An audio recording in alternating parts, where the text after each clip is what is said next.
jernih yang menyala, jernih yang memukau, yang akan membuat negeri kita maju dan dihormati dunia. Negeri yang warganya sehat, yang warganya cerdas, dan yang warganya menjunjung etika. Gus, semangatnya banget, Gus. Gus, semangatnya, Gus.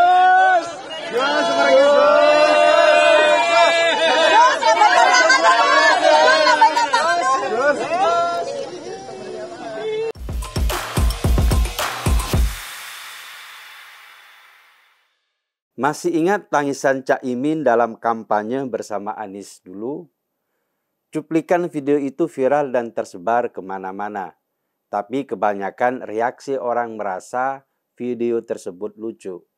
Panggung yang mestinya jadi ajang untuk memberikan semangat dan motivasi malah dipenuhi air mata Cak Imin. Entah apa yang membuat Cak Imin menangis. Mungkin dia merasa lelah berkampanye, atau sekedar terharu dan ingin menunjukkan pada publik tentang besarnya perasaan bahagianya saat itu.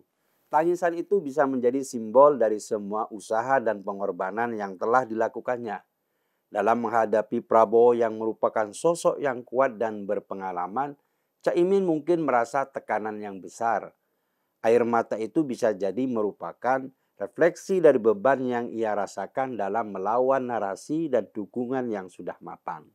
Air mata Cak Imin itu juga menjadi bagian yang dikenang dalam Pilpres 2024.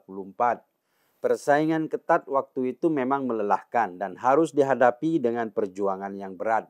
Pada akhirnya, Cak Imin harus mengakui perolehan suara Prabowo Gibran yang menjadi pemenang Pilpres. Hari ini ada pemandangan yang kontras. Cak Imin dengan full senyum masuk ke rumah Prabowo di Kartanegara. Kebahagiaan yang terpancar di wajahnya menunjukkan bahwa telah terjadi kesepakatan yang menggembirakan antara Cak Imin dengan Prabowo. Jika memang Cak Imin diberi amanat oleh Prabowo untuk menjadi menterinya, maka politik ala Cak Imin itu sebenarnya bisa dijadikan sorotan untuk dianalisis. Dalam politik, sebaiknya memang tidak perlu ada simpul mati. Semuanya cair dan serba mungkin terjadi. Masuknya Cak Imin ke kabinet Prabowo juga mencerminkan pemahaman bahwa dalam politik tidak perlu memusuhi sampai mati. Dalam dunia yang penuh dinamika ini, seringkali perlu ada ruang untuk kompromi dan kolaborasi. Meskipun sebelumnya ada perbedaan yang besar. Cak Imin menunjukkan bahwa ini bisa menjadi cara yang efektif untuk memanfaatkan peluang, sambil tetap menjaga pengaruh dalam pemerintahan.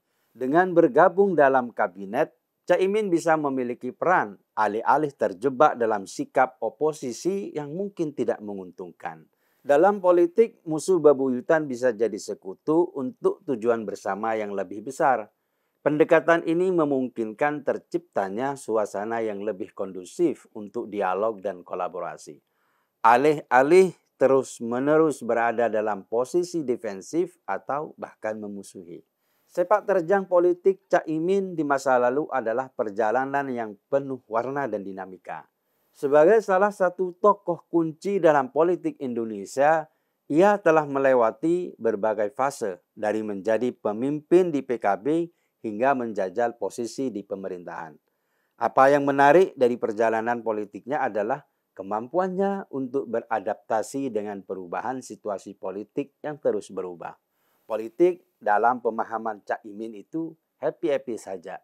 Gak ada permusuhan permanen terhadap pemerintah yang sedang berkuasa.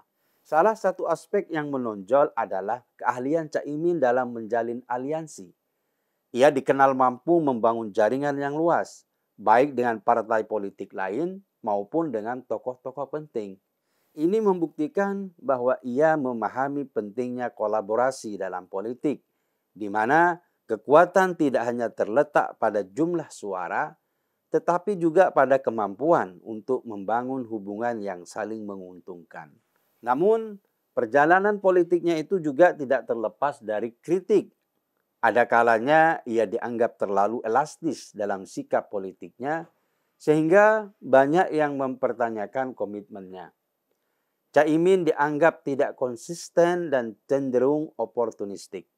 Padahal politik memerlukan karakter yang kokoh untuk mendefinisikan ketokohannya.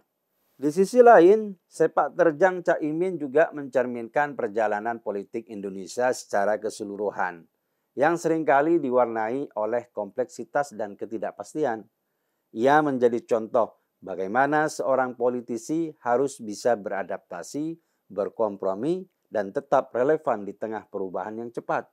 Masuknya berbagai kalangan dalam kabinet Prabowo membuktikan bahwa Prabowo tampaknya ingin merangkul segenap pihak dalam pemerintahannya. Politik terbuka dan merangkul yang diusung oleh Prabowo Subianto menunjukkan pendekatan yang menarik dalam konteks politik Indonesia. Dalam kondisi saat ini yang seringkali dipenuhi ketegangan dan polarisasi, upaya Prabowo untuk menciptakan dialog dan kolaborasi ini bisa dianggap sangat penting. Apalagi tampaknya Prabowo juga memasukkan nama-nama yang tidak berafiliasi ke parpol. Ini tentunya menjadi catatan tersendiri bahwa Prabowo juga ingin menjangkau kalangan profesional dan independen dalam pemerintahannya. Memang ada catatan negatif juga, misalnya ada anggapan Prabowo hanya ingin main aman, maka memberikan posisi pada lawan politiknya. Upaya itu sebagai bagian dari strategi agar perjalanan pemerintahannya adem tanpa suara sumbang. Tapi harus diakui, pendekatan Prabowo ini mencerminkan pemahaman bahwa politik tidak harus selalu berbasis permusuhan atau konflik.